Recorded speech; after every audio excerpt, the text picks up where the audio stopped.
TJ ma'am, তোমার ভয়েসটা check করো।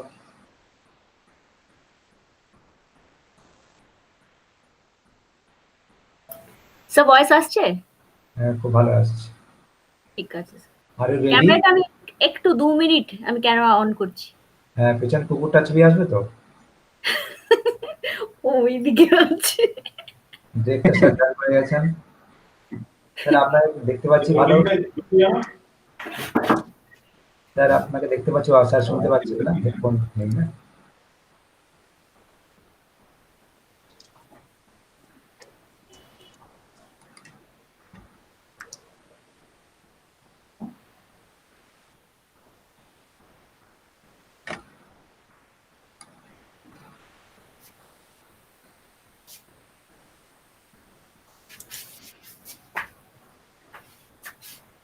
সঞ্জীব কোয়েনা এসছে?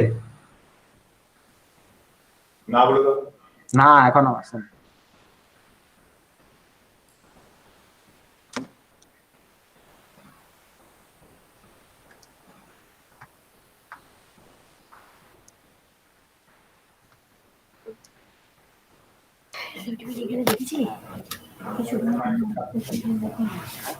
মাইকটা কাজ করবে না কোয়েনা এসছে? না আসেনি এখনো। কার ভয়েস পেলাম?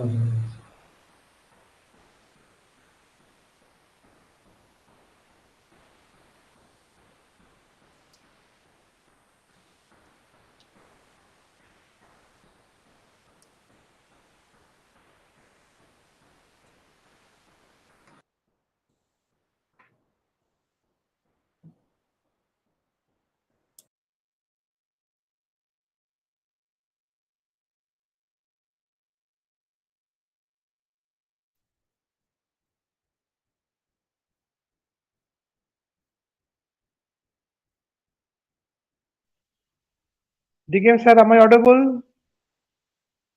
হ্যাঁ, চলে এসছো? তোমার তিনটে Yes, sir. Sanjeev, Yes, sir. You are audible. আস্তে আস্তে সাবধানে এসো। দেরি হয়ে DKM যাবে। sir. হ্যাঁ স্যার, শুনতে পাচ্ছি। ওকে ওকে, আমি মোবাইলের থ্রু দিয়ে মাইকটা নিচ্ছি, এটা অফ করে রাখছি। হ্যাঁ, ঠিক আছে ঠিক আছে। ওকে। কোয়েনা এখনো বেরোচ্ছে।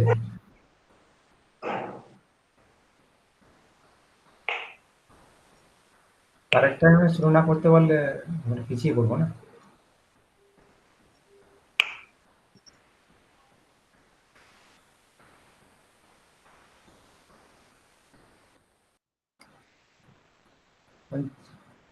সঞ্জীব, তোমার ভিডিওটা চালিয়ে দেখবে নাকি? এই মুহূর্তে চালিয়ে দেখতে পারো একবার। সঞ্জীব, তোমার ভিডিওটা চালিয়ে দেখতে পারো একবার।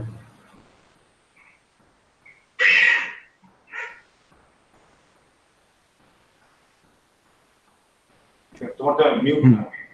হ্যাঁ একবার চালিয়ে দেখো। তুমি চালাবে একবার, চলো।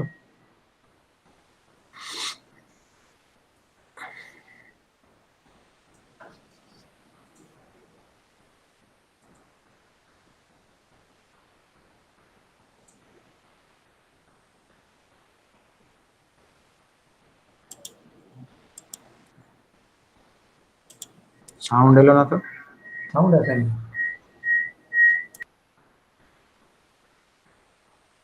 সাউন্ড আসছে না।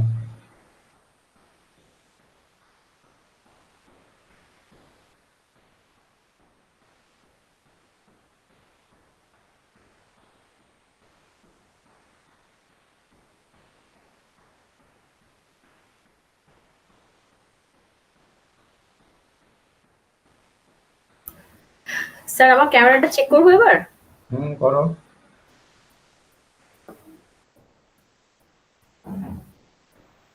স্যার আসছে? দাঁড়াও, প্রেজেন্টেশন করেছে সঞ্জীব। সঞ্জীবের সাউন্ড আসছে না। সঞ্জীব, তোমার অডিওটা অফ করা আছে মনে হয় নাকি? সঞ্জীব, তোমার অডিওটা অন করো। সঞ্জীব, তোমার অডিও অন করে চালাও। এবারে আসছে। তোমার অডিও অফ থাকলে আসবে না।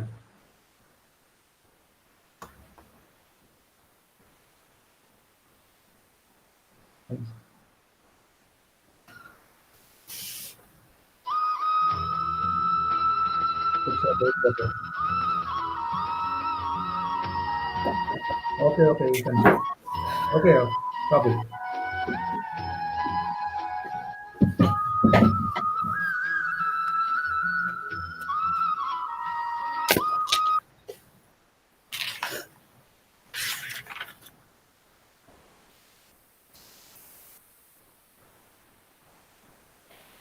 স্যার এবার ক্যামেরাটা টেস্ট করে নিচ্ছি। Okay, okay, it's okay. Okay sir.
Rangan, check your sound. Hello, sir. It is audible. Okay. TKP sir, check your audio. Yes, sir. TKB sir. TKP It is sir, audible. yes, yes, yes. Yes, yes. Audible, audible. Okay, sir. TKP sir, audio. Yes, sir. TKB sir audio is also audible. Okay.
Good evening, sir. Professor Gupta, good evening. Good evening. Good evening. Are you able to see me and hear me? Yes, yes, yes. Okay, very good. Excellent. Yeah, I just tried link 5 minutes back. It was not working. So I just sent you an email about that actually. So Okay, everything is fine now. Great. okay. Thank you, sir. Yeah.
I think Dr. Bhupinder Goswami sir has joined. Yes, sir. Yes, sir. Yes. Okay, sir. Thank you, sir. Okay.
Hello,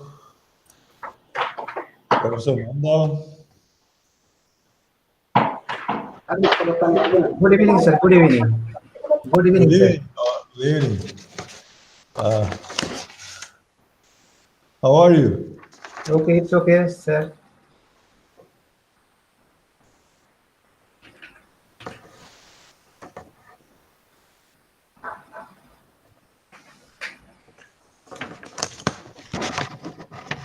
Are you in So, office, sir? yes, I am in my office, Okay. and uh, uh, uh, now, have you started already, or No, no, no. No, we'll start, no? sir. Very soon. Very soon we'll Okay. start.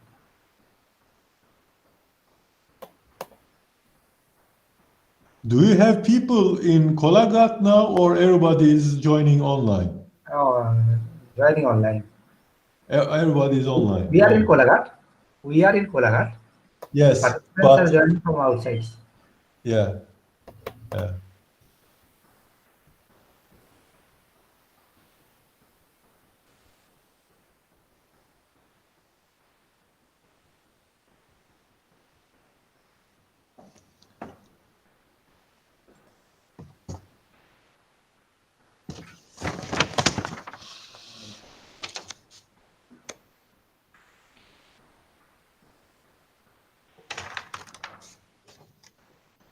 Hello, am I audible? Yes. Yes, Yes, no? sir. Yes, sir. Okay, okay. Yes, sir.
DKM, so can we start?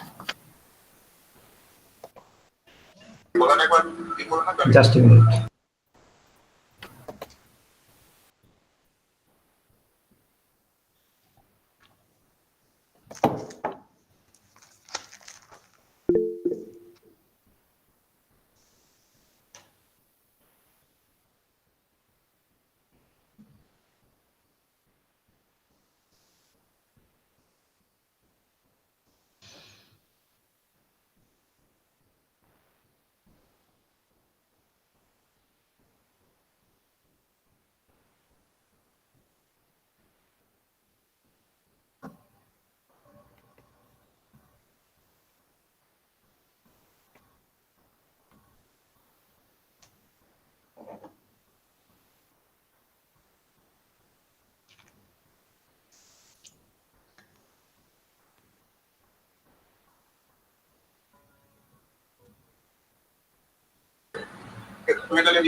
Please start.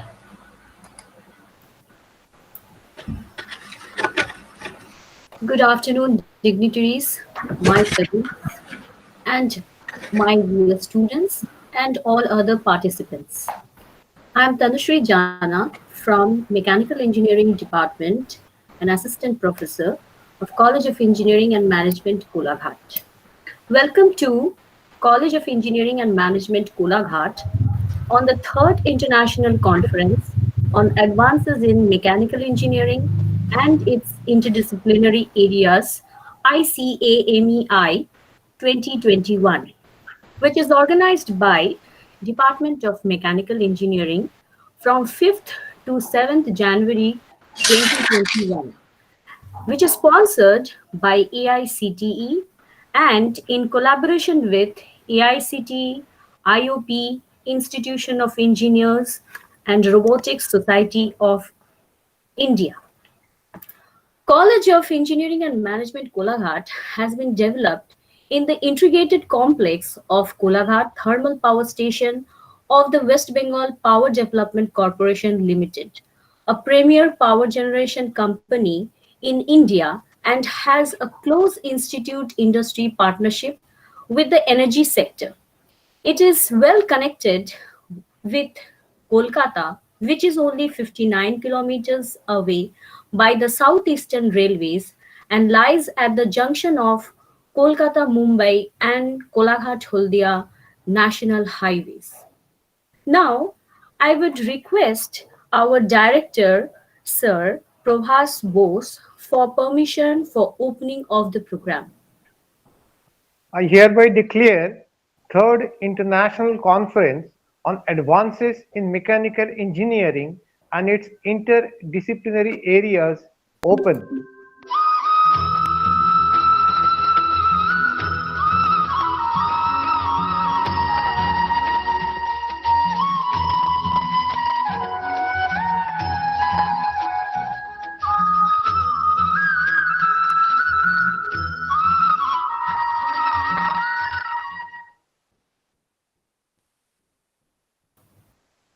Now, and song will be presented by our student of our college.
Thank you for that wonderful performance. Now, the welcome address by Professor D.K. Mandal, HOD Mechanical of our college and convener of the conference. A very good evening, respected Director Professor Prabhas Bose of our college, Dr. Bhupinder Goswami, Director, Eastern Region Office, AICT, Professor Suman Chakraborty, IIT Kharagpur, Professor Manoj Gupta, National University of Singapore, Professor Ali C. Benim, Düsseldorf University of Applied Sciences, Germany, my dear colleagues, all the participants from various organizations. I feel very privileged to welcome all of you to this international conference on advances in mechanical engineering and its interdisciplinary areas organized by our college, College of Engineering and Management, Kolaghat. This is for the third time that the international conference is being organized by Department of Mechanical Engineering. First time it was held in 2012, second was in 2015. Now to roll the ball for the third time. The department was started in the year of 2010. In this 10 years long journey, we have conducted 3 international conferences, 2 international workshops, 3 national workshops, and several FDPs. During this journey, we have received immense support from many eminent people. Unfortunately, some of them are not with us anymore. We pay homage to them, Professor S.R. Dev, ex-chairman of Board of Governing Body of our college, and Professor of Jadavpur University. He was a mentor in the first conference held in 2012. Right side picture is showing that he came in the inauguration session in 2012. Right side. From left side, Professor P.K. Das of IIT Kharagpur, Professor Suman Chakraborty of IIT Kharagpur, Professor S.K. Das of IIT Ropar, Professor Ajoy Rai from IEST Sripur, Professor N.N. Jana, our ex-director, myself, and right side Professor S.R. Dev. In the same year, he came in a workshop. Here, left side, he is sitting with Professor Gautam বিশ্বাস, who is the director of IIT Guwahati. Professor P.K. Das is eminent persons in the thermodynamics and power plant engineering. We have read his book. He came in 2013 in an invited talk series on thermodynamics and its applications. I recall in the year of 65, he was given on 2 hours continuous lecture on chalk and talk. So I can remember him. Professor B.N. Dotto from IEST Sripur, earlier it was DESAS. He was expert in fluid mechanics and fluid power systems. He came in a workshop in the year of 2012. Professor S.K. Som, ex-director of IIT Kharagpur. He used to come regularly in our college in different occasions. This is the figure where he was present in the inaugural ceremony in the workshop on advances in healthcare engineering in 2014. Right side, Professor Debojyoti Banerjee, Texas and AM University. Left side, Professor Ajoy Rai, IEST Sripur. We pay tribute to all of them whose constant support help us grow, learn, and advance on their path of maturity and professionalism. We have always been and will forever be grateful to them for everything. May their souls rest in peace. Research is an integral component in any higher education program. To do meaningful research, it is imperative to review the recent advances.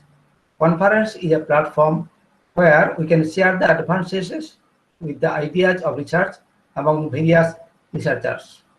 Definitely, this will be a boost up for R&D programs apart from our teaching learning process.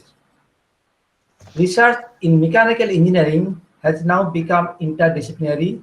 Any person from mechanical can join in any discipline for their research. In this conference, we have received papers from various institutes of India as well as from abroad. 57 papers have been selected for publications after peer review.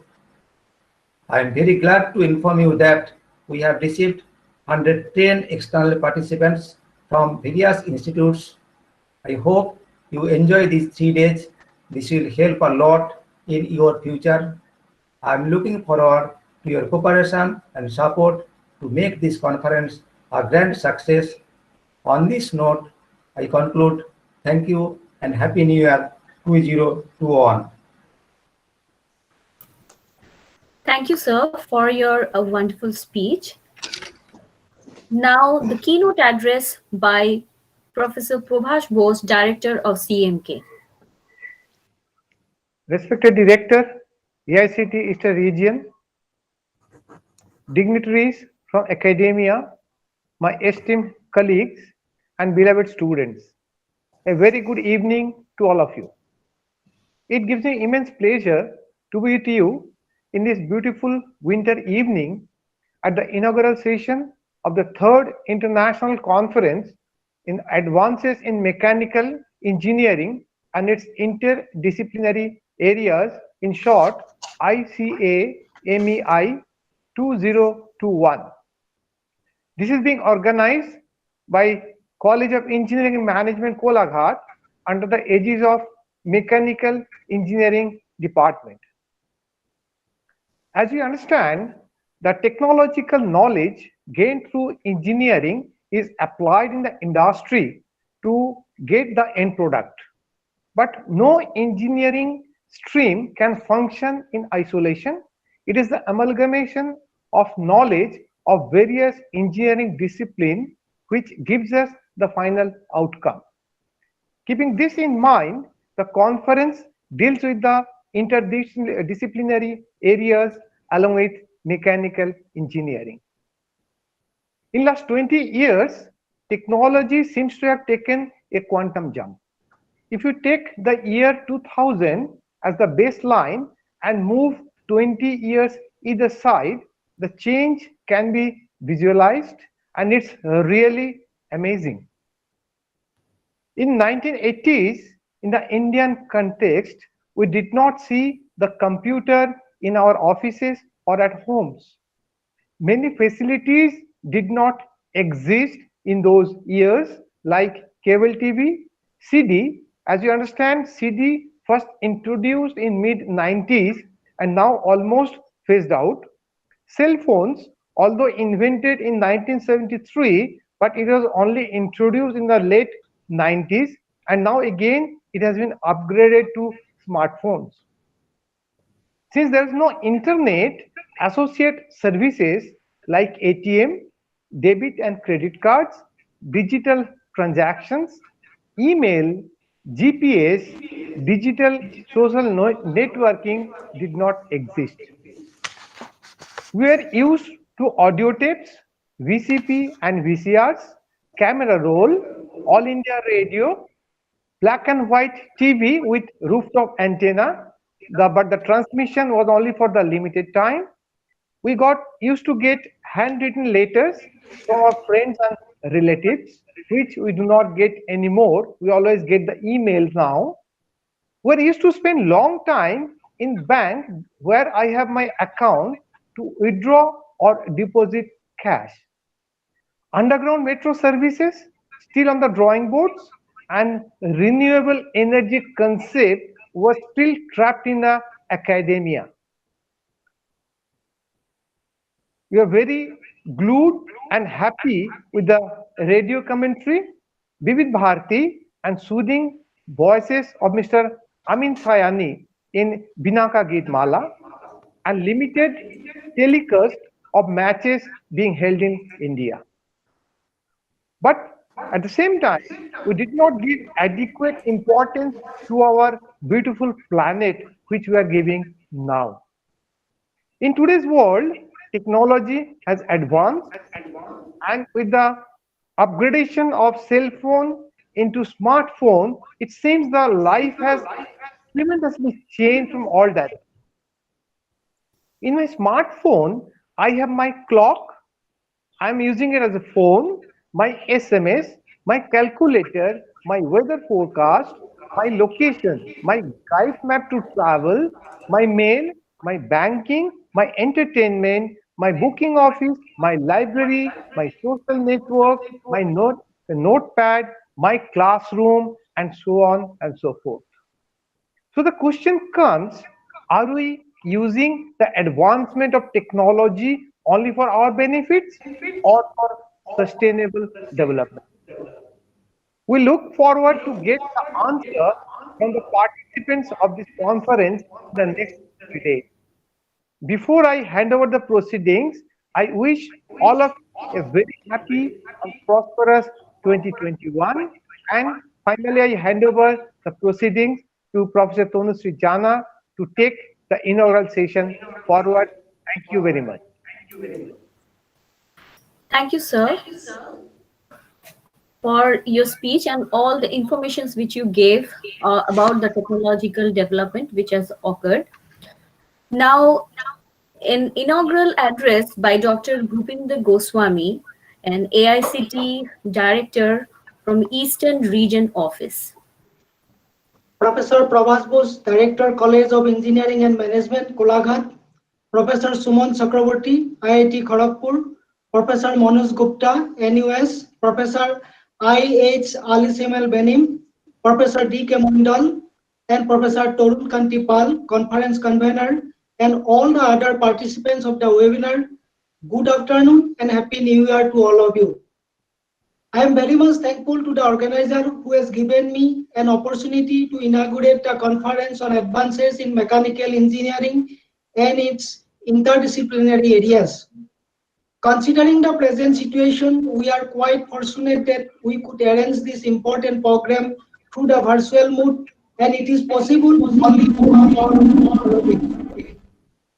mechanical engineering is considered the broadest of all engineering disciplines, mainly due to the field's overlap with other areas study such as civil, chemicals, and industrial engineering. The versatility of this field has historically led to rich job prospects to mechanical engineers, and the same seem to hold true for future employment for mechanical engineers. While core mechanical engineering principles such as thermodynamics, fluid mechanics, and machine design are still valid, expertise in robotics, mechatronics, and nanotechnology are in increasing high demand. Mechanical engineering graduates should be familiar with new techniques from the field of bioengineering, micro, nanotechnology, energy, ecology, and information technology. Today, we have so many social problems that the solution is not possible in one discipline. Therefore, interaction between different disciplines is needed to solve this problem. The interaction between two or more disciplines is interdisciplinary approach. In the context of New Education Policy 2020, the topic of conference is relevant as the new education policy emphasizes in interdisciplinary study. Through an interdisciplinary approach, students can make connection between discipline in education and see the correlation which improve overall learning. The student also receives a more dynamic learning, less fragmented and enhancing learning experience. Most of the content of the education is the result of an interdisciplinary approach. Some fundamental questions related to education can be best answered by the other disciplines. All India Council for Technical Education is also trying to improve the quality of AICT approved technical institutes and their faculties through various schemes. Atal Faculty Development Program, Madrop Research Promotion Scheme, Quality Improvement Program, Research Fellowship Scheme, Hostel for SC/ST students, Grant for organizing conference. Similarly, for students, various schemes are launched by the Council, namely Pragati Scholarship for Girls Students, Saksham Samidri Postgraduate Scholarship, National Doctoral Fellowship Scheme, support to students for participating in competition abroad. I congratulate to Professor D.K. Montal, conference convener, who has taken the responsibility of the online program. Many scholars will present their innovative paper on this platform on the particular topic. I would like to convey my best wishes for an effective, productive, and successful of the conference. Thank you. Thank you, sir. Thank you for all the informations which you have shared with us. Hopefully, everybody will be helpful in those informations. Now, an address by Professor Shuman Chakraborty from Mechanical Department from IIT Kharagpur. Good afternoon, everybody. It's really great to be a part of this inaugural session. The College of Engineering and Management, Kolaghat, has always been organizing very enlightening conferences, seminars, and other events, and I have been honored and delighted to participate in perhaps most of those over the past few years at least. Every year in January, early January, it has normally become a ritual that we travel to Kolaghat for a conference meeting, spend good time with the vibrant faculty members and students. And this year also, I mean, is of no exception from an academic viewpoint, except for because of the present situation, we cannot have a physical meeting at the same location, which is a wonderful location, and this otherwise would have been a great opportunity. Having said that, there is always a positivity in something which is apparently negative. I'm not sure whether so many of the participants, including speakers, invited speakers, presenters in different capacities, they could have possibly found it difficult to join until and unless we had this kind of an online meeting where people from all around the country, and also I see experts from outside the country who have joined this meeting, and I'm sure that academically this will be very, very enriching. Of course, I am reminded of the eminent personalities who have been associated with this series of conferences that this college has been organizing over the years, those personalities who are not with us anymore. I can fondly recollect the interactions with Professor P.K. Nag, of course, in one of those meetings, and very much with Professor Shom, who was in fact a part and parcel of our academic family at IIT Kharagpur. So we miss them a lot, along with Professor S.R. Dev, with whom I did not have much of academic interaction, but he used to love me almost like his own son, because I'm almost of the same age of his son Shankho, and we all have been a broader part of the academic community. These people have been stalwarts in Indian academics and also in the global arena. This is a right opportunity that we remember them, not just because of their outstanding contributions as academicians, but also for the outstanding dedication and excellent human quality that was attributed to all, at least these three names, whom I have been remembering at this point of time. Regarding the theme of the conference, of course, as the previous speakers have rightly pointed out, this is a very timely event, considering that mechanical engineering is no more than mechanical engineering as it was defined maybe 20 years, 30 years back, or it has evolved historically over the years. Currently, there is, at least in the research domain, there is absolutely no demarcating boundary between mechanical engineering and other branches of engineering, science, humanities, social science, economics, biology, medical science, nanoscience, and so on. This barrier has been progressively being crushed by the emerging need to solve practical problems for the humanity, which include the problems related to energy, water, environment, transportation, and of course, considering the present situation, affordable healthcare and technologies for affordable healthcare. Keeping all these things in mind, I would say that this is a wonderful opportunity, given that everybody is either confined at home or at restricted locations, maybe with restricted access to office, lab, etc. So this gives a very, very nice platform to share the knowledge and to share the recent advancements in different fields of research which may have not been traditionally recognized as mechanical engineering over the years, but by this time have become part and parcel of mechanical engineering. I wish this event a grand success, and I am personally looking forward to interact with all the participants during my presentation that will happen in a couple of days from now. Thank you very much, and thanks again the organizers for organizing this wonderful meeting in this difficult point of time. Thank you, sir. And we are very much grateful that in each and every programs of our department of our college, we have got Professor Shuman Chakraborty in the inaugural session.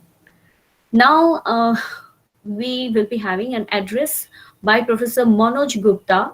He's from National University of Singapore. Well, greetings to all the dignitaries from and the participants of this conference from Singapore. It's my immense pleasure to be part of this conference. It's my first time to be part of this conference. And in the interest of time, I'll just say one thing, that I wish everyone the best, especially the conveners who have put a lot of efforts to put this conference together, and also to the young researchers and students. Practically, they have to learn a lot from the senior people and their colleagues and collaborators, and make some contacts in there. It's a wonderful opportunity. And I think that's, in the interest of time, I will stop it here. So over to you, Tanushri.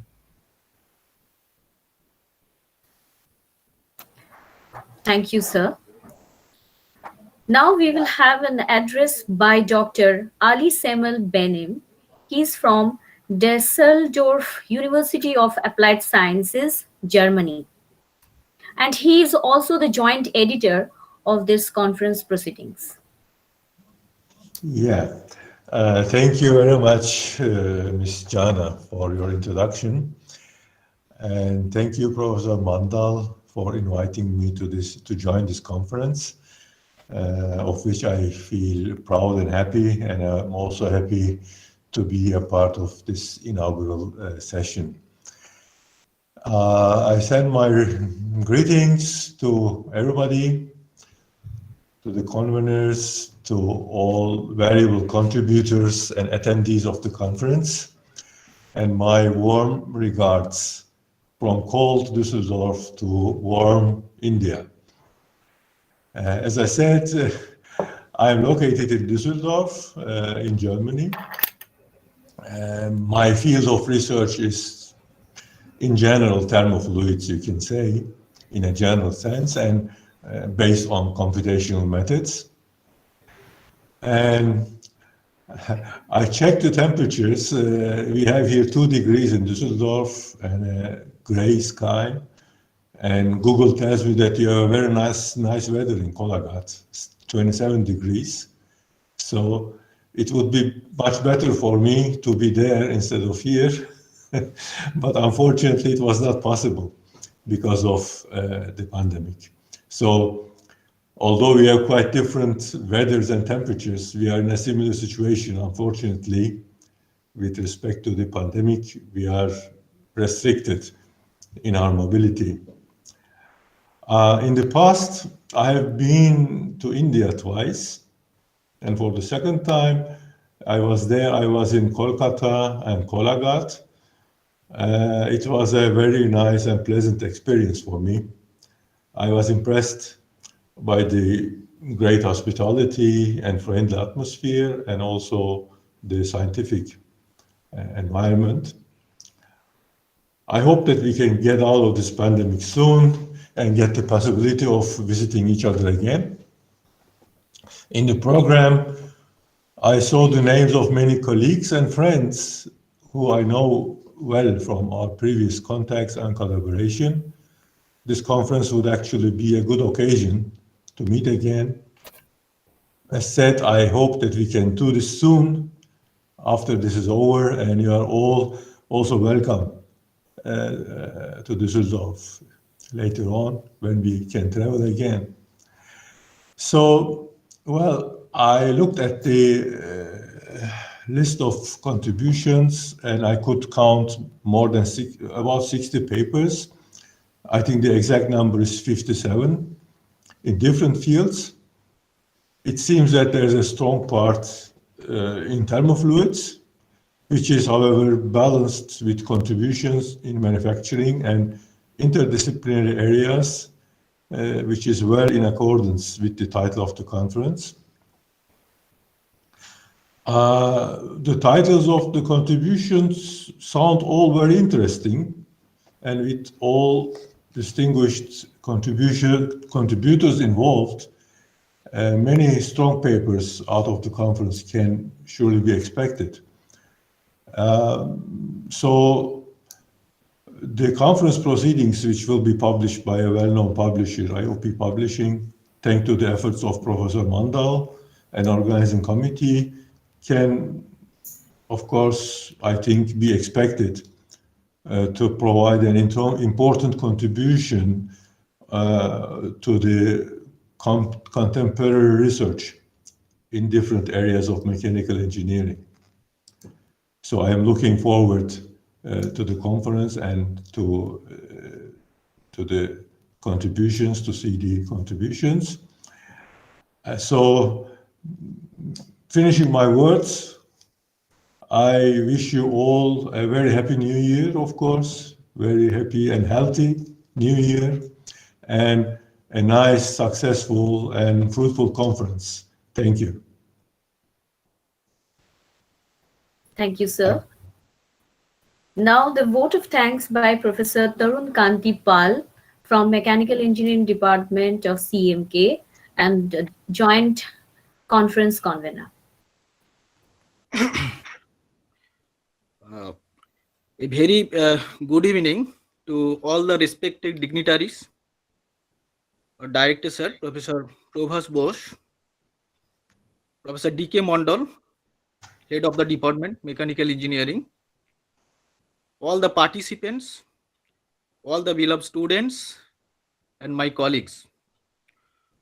Hope all you are well in this present situation.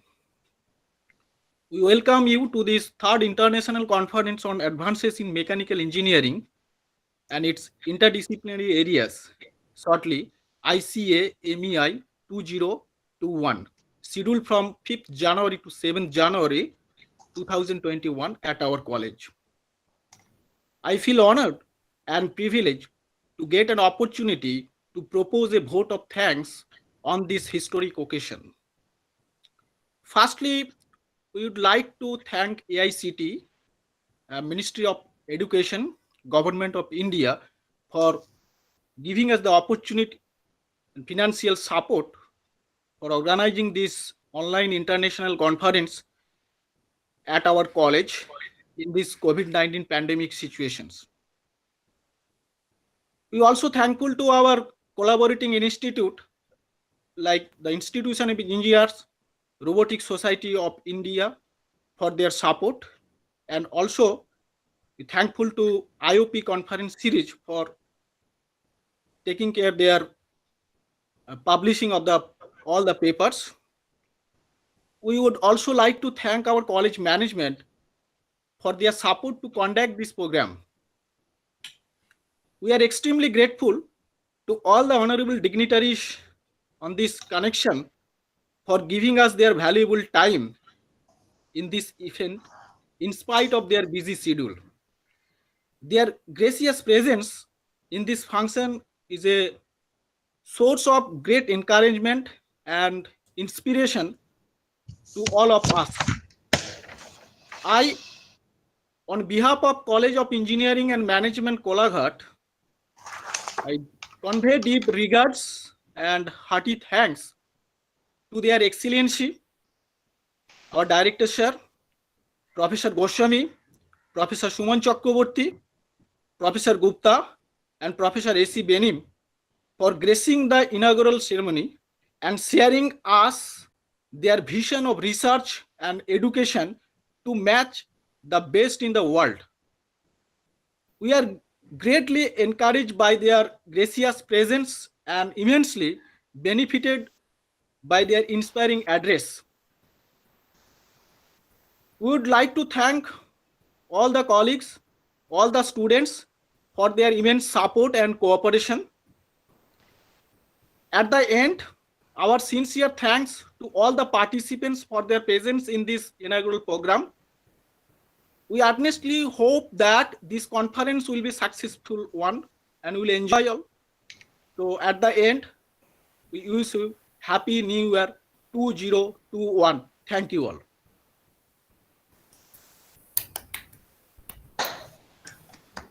Thank you, sir. Now we will move for the sessions. So we will be having simultaneously 2 sessions. So for session 1, we are having the session chair, Professor Arup Kumar Das, who is from IIT Roorkee. Professor Arup Kumar Das is currently working as an associate professor in the Department of Mechanical and Industrial Engineering, IIT Roorkee. He has received his MS and PhD degree from Indian Institute of Technology, Kharagpur in the years 2006 and 2010. He is a recipient of numerous awards, which include K.N. Sitaramu Award and Medal for Young Researchers by ISHMT in 2019, Young Scientist Award by INSA in 2015. His research interests are focused on two-phase flows, microfluidics, biofluidics, boiling heat transfer, and numerical methods. He has authored 90 peer-reviewed journals and has 6 registered patents. Now, I will ask Sir to please take over the session. Thank you, Ms. Jana. So let me first thank the organizers for giving me this opportunity to host this inaugural session, which is session 1. In this session, we will be discussing about thermofluids. And at the beginning of this session, we are very lucky to have an eminent personality, Dr. Manoj Gupta, for his keynote lecture. Dr. Gupta requires no introduction to this audience, but still it is my pleasant duty to introduce him. Dr. Gupta was the former head of Metals Division of Mechanical Engineering Department, and he was the Director Designate of Metal Science and Engineering Initiative at National University of Singapore. He has done his PhD from University of California, Irvine, USA in 1992.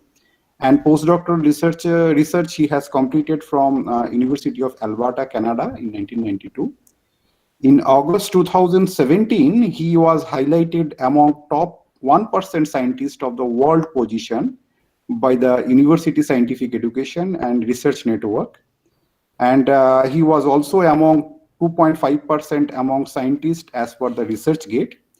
So this is a good feat. To his credit, there are many things. Let me mention few. So he has developed a disintegrated multi-position technique.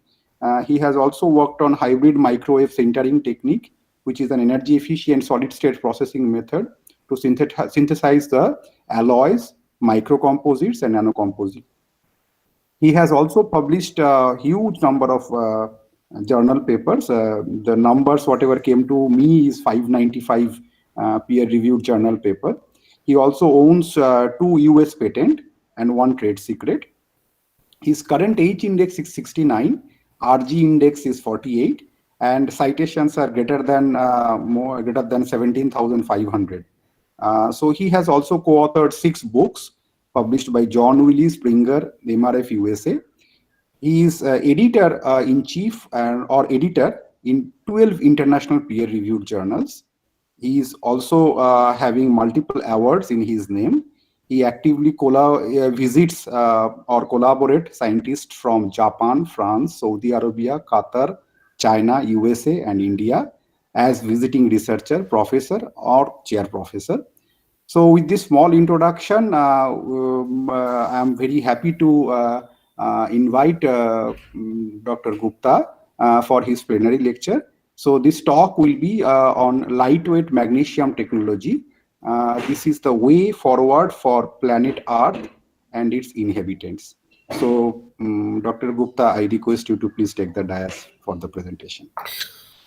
Thanks a lot. In the meantime, let me ask the participants, if you are having any query or doubt, please write down in the chat box. At the end of Dr. Gupta's lecture, we will be taking all those. Please, Dr. Gupta, carry on. Yeah, sure. Are you able to see my screen and hear me? Yes, absolutely fine. Please go ahead. Excellent. Many thanks for the introduction.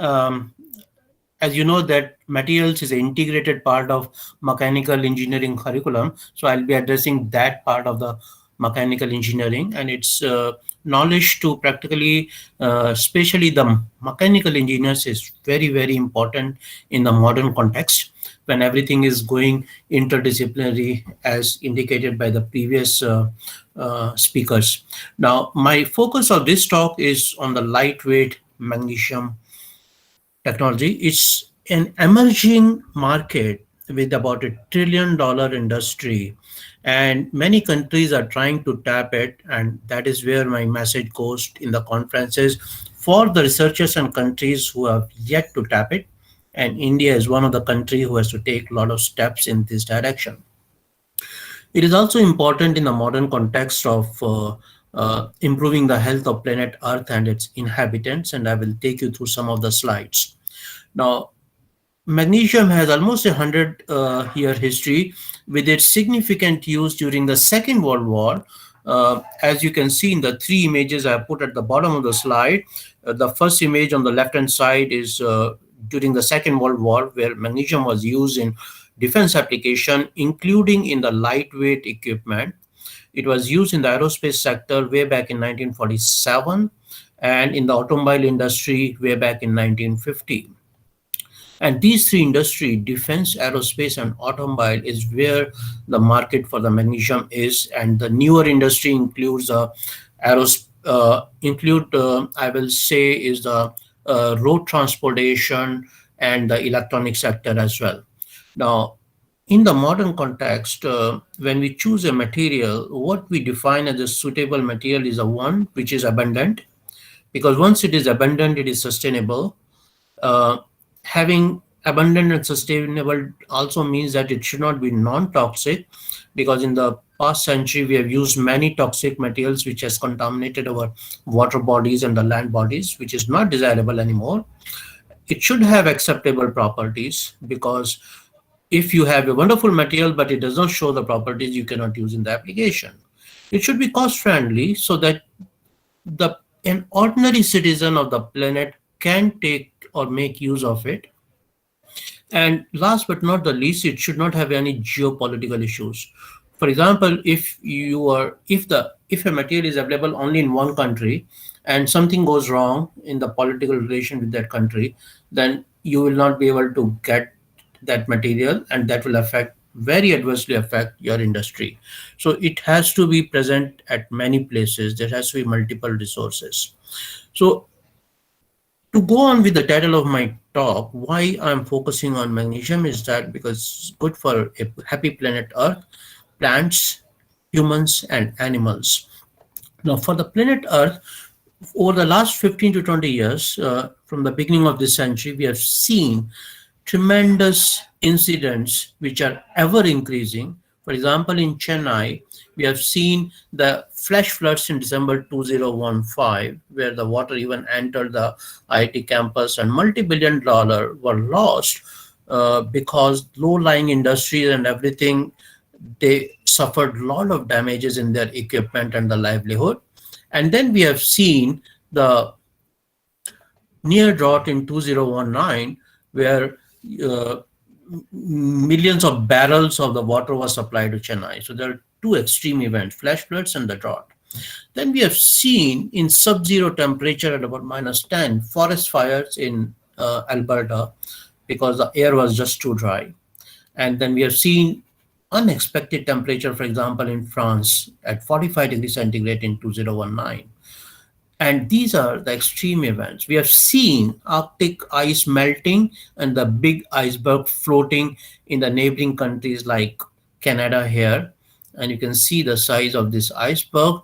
And because of this progressive melting of the ice, the thickness of the sheet of the ice is reducing in the Arctic area, and it is getting green color because the growth of phytoplanktons, because now the sunlight can penetrate this thin ice sheet and the plants have started to grow again.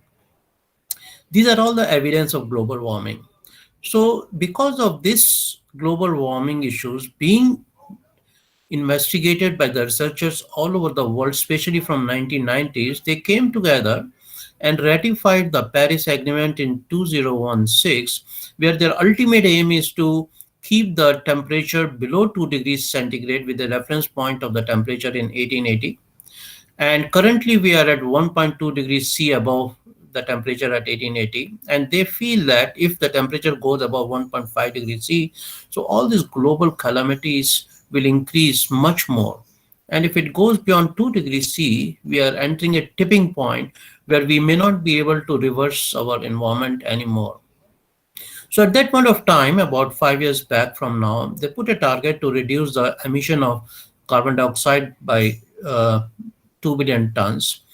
In that respect, COVID-19 has been a blessing. Of course, I'd not say it's a blessing for the people who have died because of this disease and all the economic damage which we have to face practically everywhere in the world. But in the context of global warming, you can see that we are expecting a reduction of about 2.5 billion tons of CO2 emission in this year, which has brought down the temperature by about 0.01 degrees. At least in that context, it's a good news. Now, the source of CO2 emission, for example, you see is coming from three important sectors: electricity generation, transportation sector, and the industry sector. Now, as a mechanical engineer, the transportation sector interests us the most. Electricity sector, we are trying to find the alternative form of energy, like solar energy is getting very popular in India.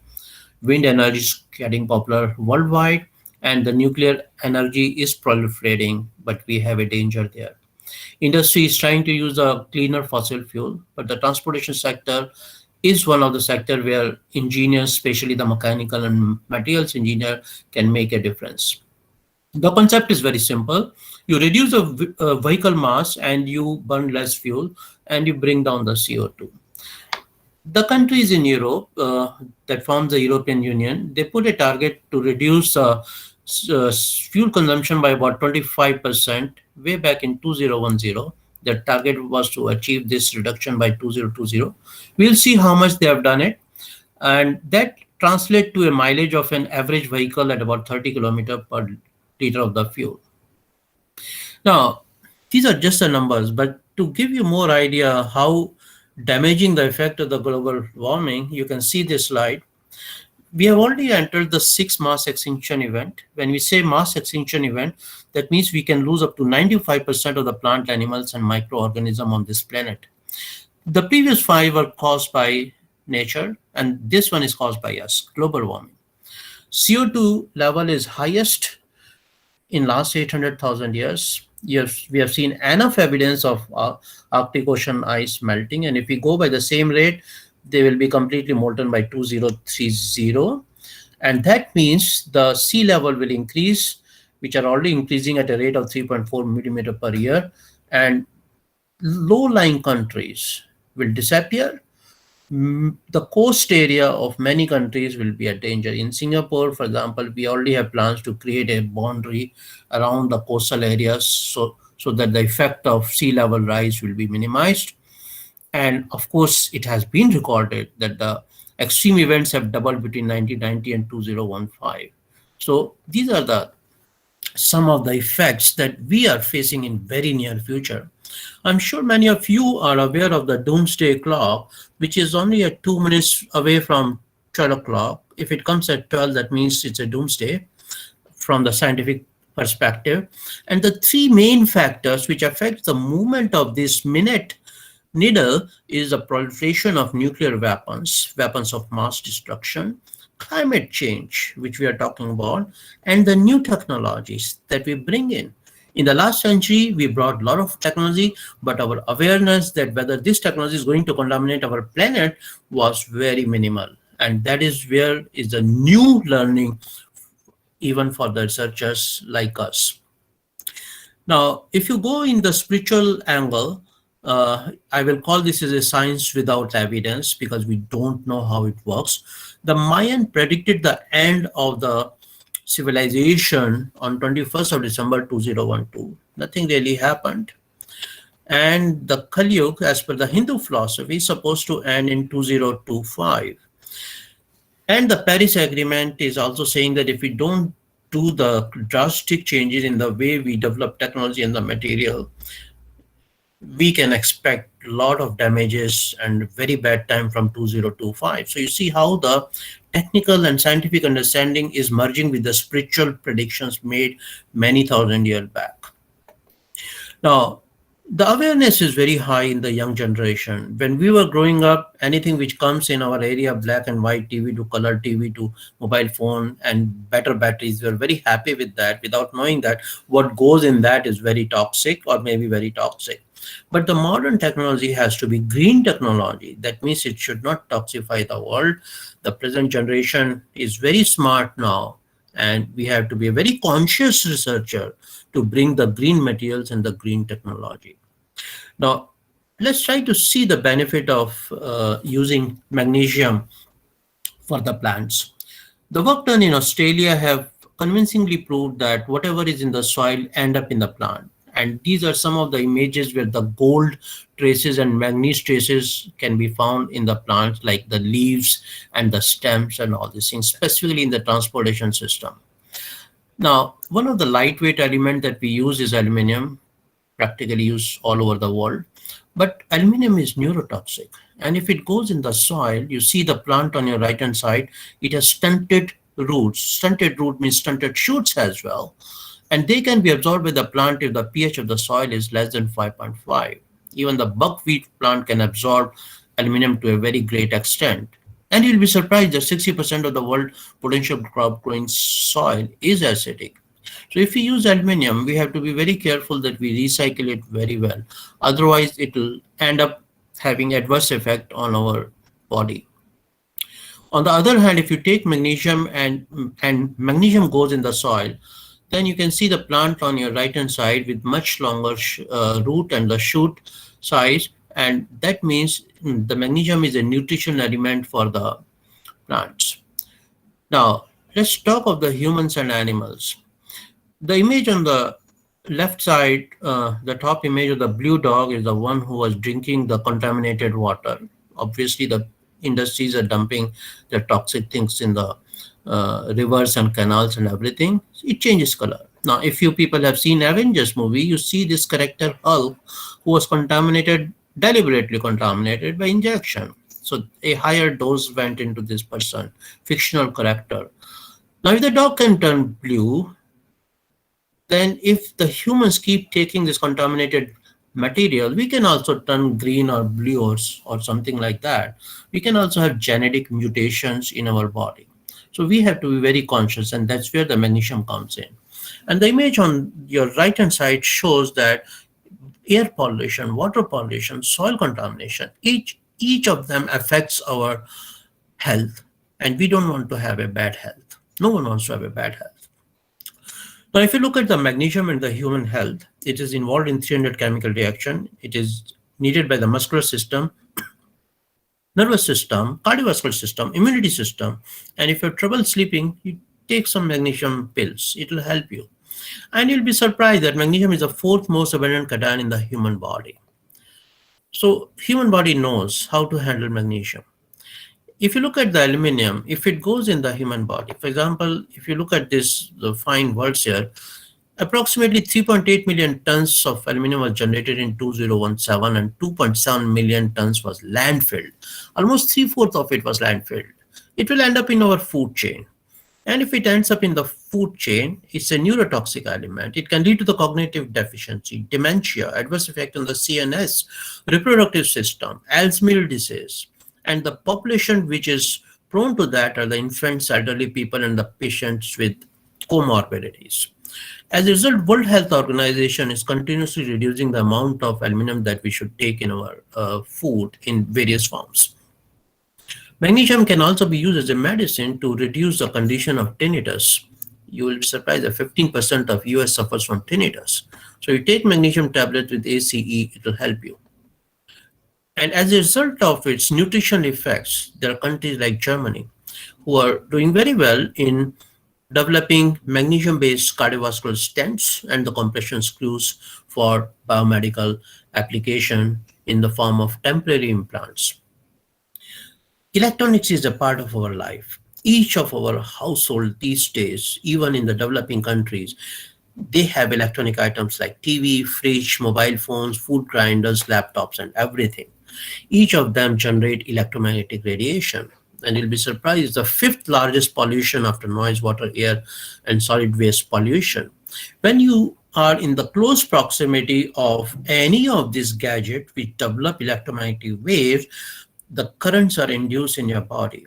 And these currents are higher than 0.07 volts, which is the resting potential of the neuron. And it adversely affects on the metabolism and the hormone production. And body doesn't know how to handle these currents. And that is why the World Health Organization has classified electromagnetic radiation as group 2B or possibly carcinogenic.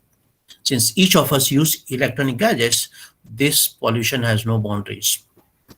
So we try to compare to see how magnesium works as a shielder against the electromagnetic radiation. So we compared with aluminum, which is currently used for electromagnetic shielding, and we realized that in both radio wave frequency and the microwave frequency zone, magnesium is similar or better than aluminum. Its mechanical properties are also similar. So why I should use magnesium instead of aluminum is, first, I save on the weight by 33% because magnesium is lighter, and I provide a non-toxic option. So you can use your phone and dump it, and it will not affect your future generation. Magnesium appears in the group 2A of the periodic table. It has a lot of positive properties like lowest melting point among the structural metals, low densities, specific strength is very high, damping is wonderful, electromagnetic shielding is very good, acceptable ductility, modulus, and cost.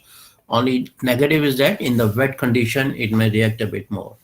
And this figure on your left-hand side shows that how it is compared with the workhorses for the structural application like aluminum, titanium, and steel, with the lowest density, lowest melting point, similar specific modulus, and a specific strength which is next to the titanium at a cost of 1/5 of that of titanium. So that is a differentiating factor.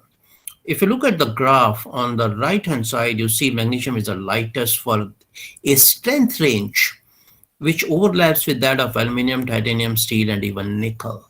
So wherever you can save the weight, you can use the magnesium at least in this strength range. So are we short of magnesium? The answer is no. We are not short. It is the sixth most abundant element in the crust and third most dissolved mineral in the water. In terms of percentage by mass, it is 12 times more than aluminum. So if you can use aluminum for 100 years, for example, you can use magnesium at least for 1200 years. And that is assuming the rate of consumption is same as of day. And the highest by mass is, of course, iron. Now, if you look at the 10 most abundant elements in the universe, you'll see that among the metallic element, magnesium even surpasses that of iron.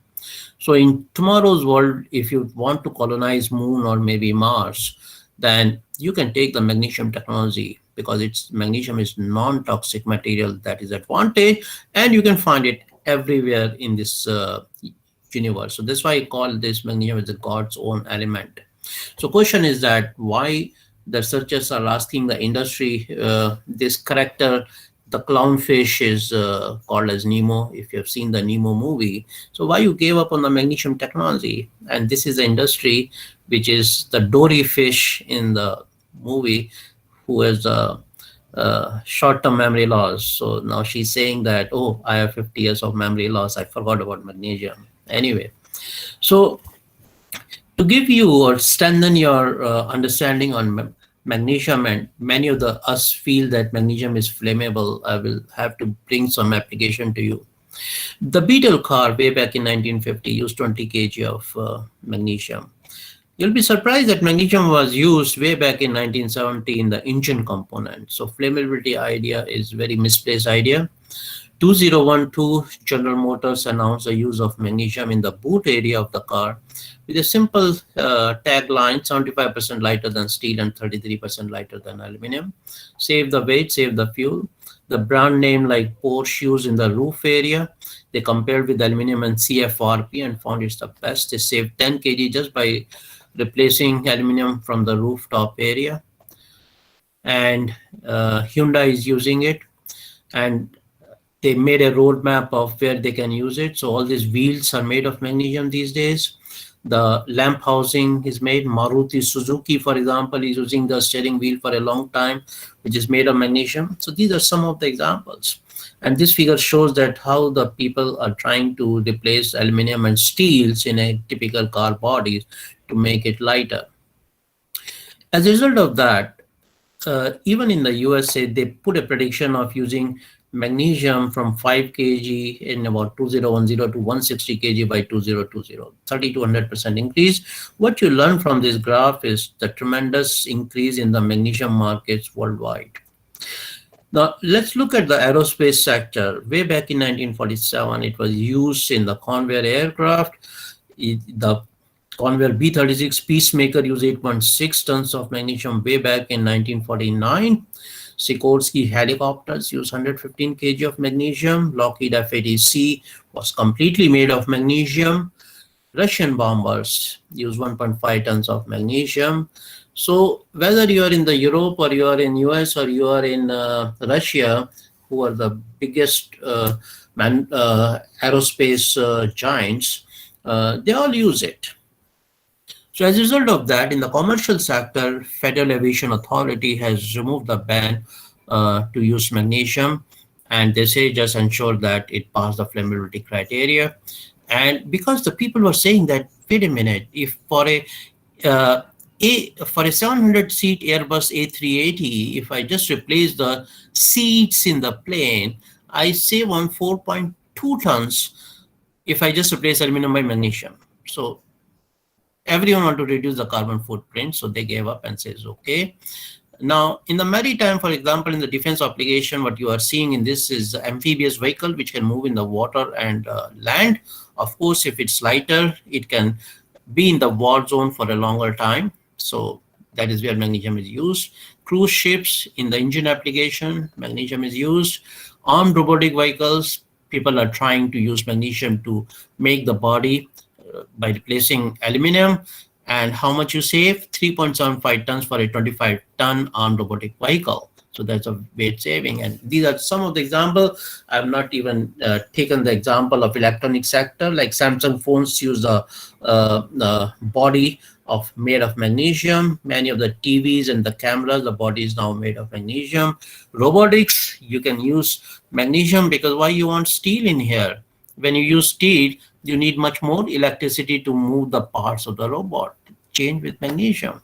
High-speed trains, Japan has done a wonderful job. They have done the system level testing of replacing all the iron-based sleeper berths using by magnesium. You save weight, you save on the energy. Now let's go on the research part. Now, we work on magnesium almost for 25 years now, and we investigate both the liquid metallurgy route and the powder metallurgy route. We make alloys and we make composite using many different type of reinforcement.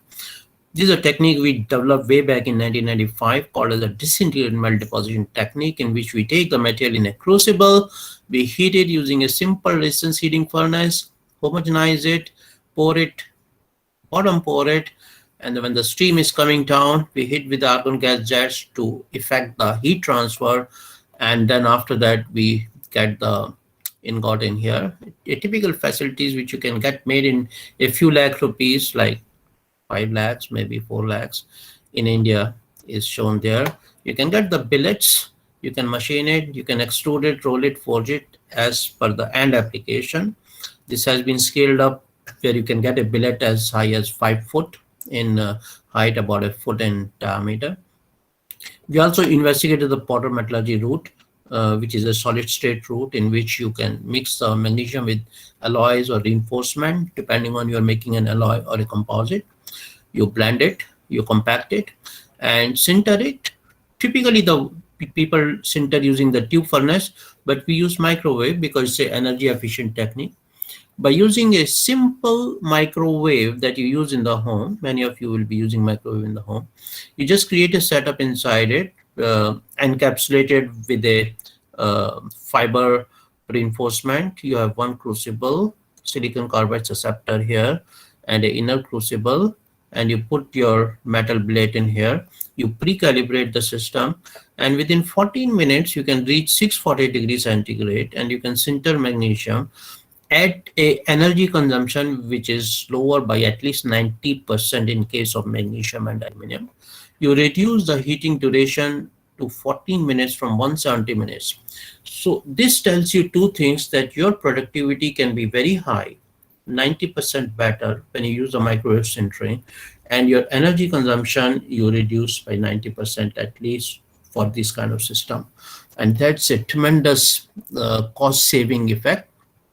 So we just put the billet switch on the microwave, and the electromagnetic waves heat the susceptor and heat the billet from outside to inside and inside to outside, resulting in the very high efficiency. And as I say, that it is a simple microwave furnace that you use in the home. You can get the billets and the extruded rod, but once you have made the material, you of course have to characterize it. One of our focus is on nanocomposites. So in brief, a nanocomposite is a composite in which you can use a reinforcement at the nano length scale, which is less than 100 nanometer. Why these are better? Because if you use a micron sized particle and you apply the stress, the particle can break or debond. Once that happens, you cannot realize the full mechanical properties of the material. So to avoid that, we use in the nano length scale the reinforcement. Now, when you use the nano length scale reinforcement, especially in the context of magnesium, we have seen that ductility can be increased, modulus can be increased, dynamic properties can be increased, high temperature stability, creep properties, wear properties, fatigue, dry, wet, corrosion resistance, ignition, electromagnetic reference, and the power response of magnesium can be increased. I'll give you some very quick examples on that. We have even been able to put the metallic particles like aluminum in magnesium at nano length scale. And if you look at this red row here, you can see that we can increase the yield strength, we can increase the UTS, and we can increase the ductility simultaneously, which defies a conventional materials logic that if you increase the strength, the ductility should go down. No, it does not happen when you go for the nanotechnology in case of magnesium. We've also put the ceramic particles in there.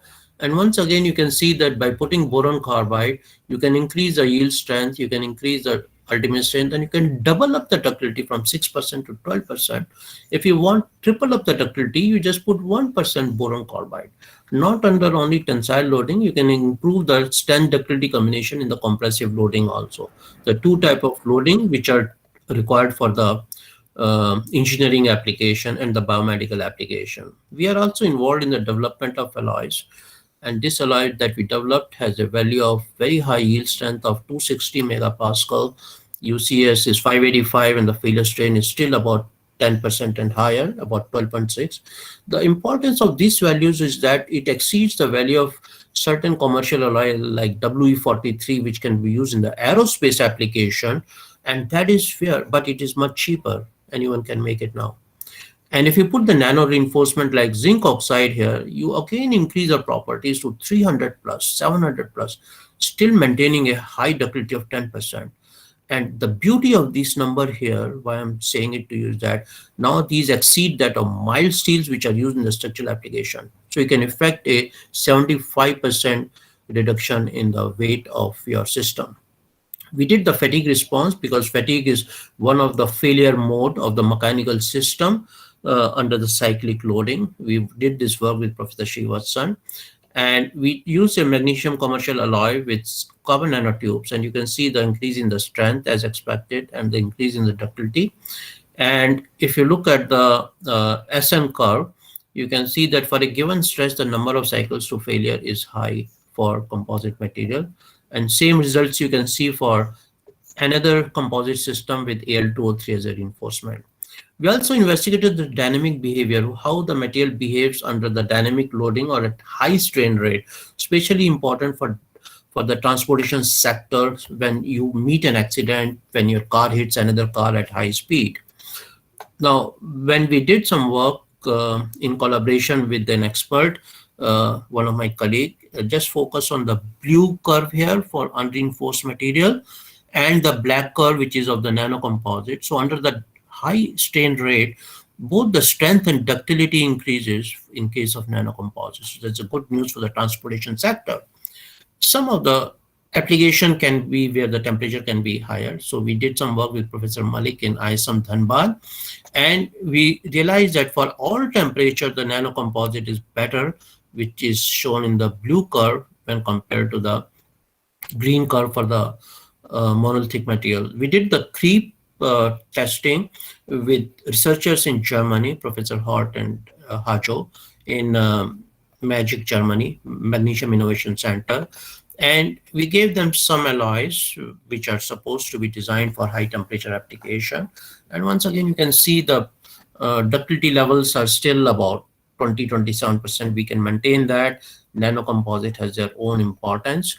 And all this nanocomposite shows much better response, as you see in the blue curve under the creep deformation. Then the traplogical, the sliding part is where you do the wear response of the material. That's also of very important from material selection. And you see that just by putting 1.5% Al2O3 in commercial magnesium alloy, you can improve the wear response by 25%. You do some microstructural modification, say by putting calcium, you get another 25% improvement. So you can, within the 2 life cycle, you can save the cost of one component, and that is a tremendous saving for the industry. For every material to be put into a system, you have to machine it. And we did some initial work with Professor Aravindan in IIT Delhi, and they were interested in investigating the machining of the deep aspect ratio holes, and their finding was that yes, we are able to do it. It's much better than when the reinforcement is in the micron size. So nanocomposites are good, and they're able to get a good surface finish following the machining. We sent some more sample to the Newcastle University in UK and Singapore, and they found that all the nanocomposites, the cutting force was lower, the surface finish was better, except for one composition, which is Mg2.5 ZNO. So machining is not an issue. Then how does this material behave in the dry condition where the humidity levels are typically less than 40%? You can see that the composite one, the magenta line here is much lower than the unreinforced material. That means the presence of reinforcement refines the microstructure, make the oxide layer on the top of it much better and compactor, and increase the dry corrosion resistance. So this work is in conformance with the similar work done on the materials, in which people in Australia they refined the microstructure of steels and found that their corrosion characteristics are much better. We also did some work, saltwater corrosion, with late Professor Balasubramaniam in IIT Kanpur, and he indicated that by putting the nano reinforcement, you can reduce the corrosion rate by 1/3 of the base material, and he attributed that to the microstructural variation, like reduction in the cathodic phases. So we have done a lot of work, and there are bubble charts like that in which you have yield strength on the y-axis and the ductility on the x-axis, and using this bubble chart, you can select the yield strength and the ductility combination for a given application, where you have metallic reinforcement, hybrid reinforcement, ceramic reinforcement, you have the liquid metallurgy route, and you have the powder metallurgy route. Such information is available in the open literature. We also were surprised when we put silicon dioxide reinforcement, nano reinforcement in magnesium, and we found that just by putting 2% SiO2 increased the ignition temperature by almost 30 degrees centigrade, and that was attributed to the reduction in the thermal conductivity of the material. The physics behind that, we don't know. We are trying to find it out. Now, there's a big and huge market of magnesium-based material as temporary implant. Remember my word temporary. That means we don't want to use in the hip implant and knee implants. We want it for orthopedic fixation, where you don't need an implant once the wound is healed. And we use a lot of nanocomposites with the reinforcement based on the titanium. And the properties, both the tensile properties were superior than the properties of the bone and the ductility of the bone, strength and ductility of the bone. Also the compressive strength and ductility of the bone. So all of them qualifies. But beyond that, you have to do the corrosion testing in the simulated body fluid. So we did the corrosion testing in DMEM solution with 10% FPS, and we get a value of less than 0.1 millimeter per year. And when we talk with the surgeon, they say, I want less than 0.2 millimeter per year. So you are okay in a way. So they can be used it. And it is very important that we know how much of the reinforcement we have to put. So in very brief, I would like to say that you don't need too much of the pH fluctuation. So if I'm using TiO2 as a reinforcement, I need 2.5 because that shows minimum pH fluctuation from 7. And if I have to use titanium carbide, I will use again about 2% here because that shows minimum fluctuation and the better combination properties. And same observation was for titanium nitride at about 2%. And we are working with the doctors. We gave them some nanocomposite with nanohydroxyapatite. They did the cell viability test, and it has to be more than 75%. If the cell viability is more than 75%, that means it's a non-toxic material. So this work is ongoing in the animal studies now. Now, one of the other pollution which our whole planet is facing is because of the plastics. And there's a 14 million tons of microplastic on the seafloor, and as investigated and reported by Australian researchers in 2020, and also American researchers indicated that plastic is in our food plate now. So microplastic is the plastic which is less than 5 millimeter. It can easily go in our bloodstream, lymphatic system, and liver, and it is found in the tap water, soft drinks, salt beer, oceans, flying insects, fishes, and birds. Now, not only it is there in the sea organisms and everything, it can also go in the plants. If its size is less than 2.5 micron, you can find it in carrots, lettuce, broccoli, potatoes, and apples. Adverse effect on its health is it can lead to the cancer, immunity system compromise, reproductive problems, nervous system, and the hearing loss. So we are trying to develop magnesium-based material which can overlap the density of plastic, so that some of the application we can replace plastics by magnesium. And you can see that just by alloying with lithium, you can make this magnesium float in the water. Now, pure magnesium is sinking in the water at 1.74 gram per cc, but if you reach 1.3, 1.4, you can make it float, and we want to make it pop up above the surface of the water. So that is the ongoing work. And now it's not because I work in the magnesium, there's a global efforts which you can see from the research output. You do the research because you have funding, and the funding is given by the funding bodies because they see the importance of it technology uh, for the public or for their country. So you see that there's a ever increasing trends of research all the way from almost the last decade. So in conclusion, I will like to say that magnesium and its technology has tremendous scope in engineering and biomedical application. It's almost $1 trillion market. I'll not say $1 billion. It can be easily worked on, and the system can be made because you can use the aluminum setup to slightly tweak it and make it for magnesium technology. The composite technology has its own advantages. Nanoparticles have shown a lot of promise, and there's a lot of work going on amorphous and hollow reinforcement. So my message is the magnesium technology has arrived. It is very important for the government, the professional bodies, the university and industry to come together to make it happen for the benefit of their own citizens. So with acknowledgement to all my students, I'd like to thank you for your patience in listening my talks, and I'm open to any questions that you may have. Thank you, Dr. Gupta, for your nice talk. So now we are open for questions. I'm seeing some questions are there in chat box. I'll recite it for you.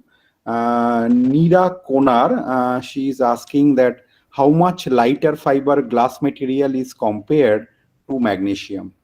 There are a lot of polymer-based composites here to specify that what is the loading of the fiber. SiO2 has a higher density, and typically glass fiber reinforced plastic has a density of, if I'm not wrong, between 2 to 2.2 gram per cc. So if you talk of magnesium-based material, they have 1.74 to 1.8 gram per cc. So you're almost talking of about 10 to 15% reduction with respect to the glass fiber reinforced composite. Okay, thank you. Next question is from Mr. Shantanu Das. He is asking any work you are taking up on weldability of magnesium and its alloy or nanocomposites? Okay, we don't have the infrastructure on the welding, but people are trying the friction stir welding. They are also trying the conventional welding in the inert atmospheric condition. There is a technology available in the market, but having said that, in the public domain, you may not find too much information because once a company develops a technology, they want to keep it as a trade secret. So that is a very interesting area, especially if you look at automobile and aerospace and space sector. I think friction stir welding is extremely promising. And if you can do some work in the fusion welding also, it will be of a lot of importance. Thank you, Dr. Gupta. Any other queries to Dr. Gupta? Please write down in the chat box, or you can unmute yourself and directly communicate with Dr. Gupta also. I do have one question further to my previous query. Should I ask? Yeah, please. Yeah, please. Yeah, I have put the earlier question that weldability study on magnesium and its alloys or non-composites. In fact, I represent Kolani Government Engineering College, and I am the professor and head there. And we do undertake some welding and weldability studies on mainly ferrous as well as aluminum-based alloys. But magnesium, as you are pointing out, what I find there can be a lot of opportunities to take up magnesium and its alloys or some nanocomposites regarding its fabrication, etc. Absolutely, absolutely. Means I find that the magnesium research in India is very limited. I'm giving these kind of talks practically from last 5 years, and a lot of activities have increased. And I also participated in the Vaibhav conference, which was the PMO initiative, and I told them about its importance and how it is important for Indian economy. So basically, the database. Or the research base or the skilled people in India in this area is still very less. And in all good faith, I hope that this technology is going to emerge very strongly in next 5 years' time. So yes, it will be very good if you can position yourself in that area. Thank you for your enlightenment and enlightening lectures. Yeah. Thank you. Anybody else with comments or any query? Okay, in that case, Dr. Gupta, just I wanted to ask that is there any research going on involving magnesium in the direction of energy storage somewhere? I have heard about the magnesium ion batteries, in which because it is very easy to absorb and dissolve the hydrogen on that. It is already there and being used, but at what level it has got, whether it has got to the industrial level or not, that I'm not sure at this point of time. But magnesium as an energy storage material is being investigated at many labs in the world, actually. Okay, okay. Thank you. I can find out another question from Nira Konar. Can magnesium be used as heat exchanger compared to titanium? It depends on the temperature zone, actually. There are magnesium. See, magnesium is a metal, so its thermal conductivity is good. It is also being used in the engine application in the automobile system. But titanium has a very high melting point, and magnesium is about at 650 degrees centigrade. So it all depends on your end application. When you are saying heat exchanger, is it because you want to exchange the heat from the flue gases in a steel industry whose temperature can be 850? If that is the case, then no, because the temperature is just too high. But if it's for the lower temperature application, which is less than 600, I will say you can still look into the possibility of that. It all depends on the medium through which you are trying to extract the heat. Okay, so thank you, Dr. Gupta. So with this, we'll be ending this lecture. On behalf of the organizers, I extremely thank you for attending this conference and giving us this plenary or keynote lecture. And it was really very nice listening for me also. It was really very nice. Thank you. I hope that in future you will be visiting India, and please do visit Kolaghat, as well as I am from IIT Roorkee. I am extending invitation to you. Please do visit IIT Roorkee. Definitely, definitely. My pleasure. It's because the COVID, we are sitting in the home and talking. Yes, yes, yes. Yeah. So thank you once again. We'll move on now to the next presentation. Thank you. So thank you. So our next presentation is for paper number 34. So this paper is going to be presented by Aris Kamreen, Shahadud Alam, and Mushabbir Ahmad Ansari. The topic of the presentation is effect of wall emissivity and fin blockage ratio on microcombustor performance. So presenters, please start your presentation. Professor Gupta, please stop the presentation because it is showing, it is presenting. I request Professor Gupta to stop the sharing. Yeah, thank you. So now from the presenter side, Aris Kamreen, Shahadud Alam, and Mushabir Ahmed Ansari. Please start your presentation after sharing the slides.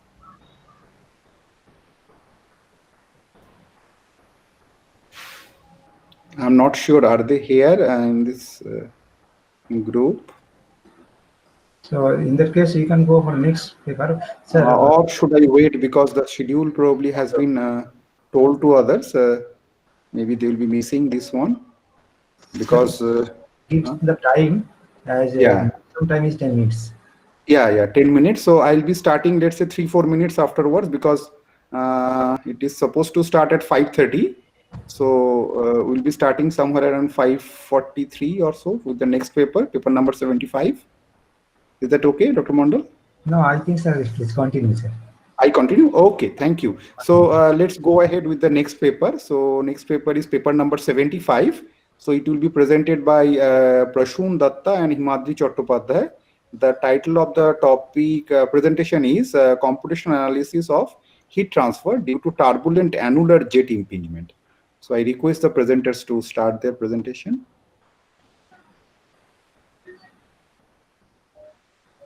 Prashun Datta, Himadri Chattopadhyay.